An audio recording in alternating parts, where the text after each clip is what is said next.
back. Daryl cut a deal with Harry Hyde. Had built that car originally. It was one of his cars, original cars, and the guy that he was taking care of cars for at that time. He had all his stuff done. They were ready to go, and they really didn't have anything going on. Daryl said, "Would you overhaul this thing, go through it, and clean it up?" Well, they did. Boy, they made that thing look like a shiny new penny. Rebuilt the motor, car, everything. So we go to Daytona with this piece. It was still one of the big 77 Monte Carlos when most of the people are running Oldsmobiles and Buicks, whatever they were. So we get down there, qualified 5th, I think, if I remember right, in the ARCA race. They dropped the green flag.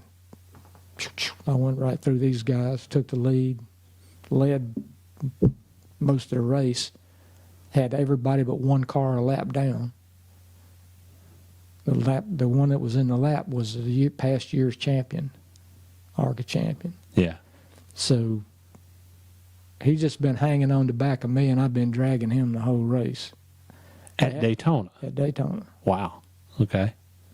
The go-karts draft, too. So I knew a lot about drafting.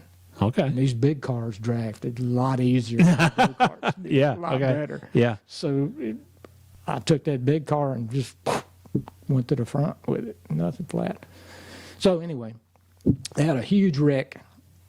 Was just a few laps left in the race. And it looked like that old war movie they used to call, what was it? I've forgotten the name of it. They used to have back then. They'd be smoking cars and stuff. Yeah. There was cars still in the grass in the infield, in the tri-oval, in the grass and stuff. Yeah. When we come around for the yellow flag, for the white flag. So we're taking the white flag and the yellow and white flag. And you got to race one. The race is won. All I got to do is not run out of gas and come back. Right. Well, there's debris lay all over the track, everywhere. Stuff hadn't been cleaned up all the way, So we come down, and they'd already told my pit crew to go to Victory Lane. So we get to the entrance of pit road, and I look up there, and the guy's got a green and a checkered flag. They knew that I had run over. They knew that I had run over something and had cut a rear tire down because it was on the interliner. Well, it's fine, just ride around, no big deal. But when you go full throttle, you only got one tire driving. Yeah. So the guy pulls out and passes me and wins the race.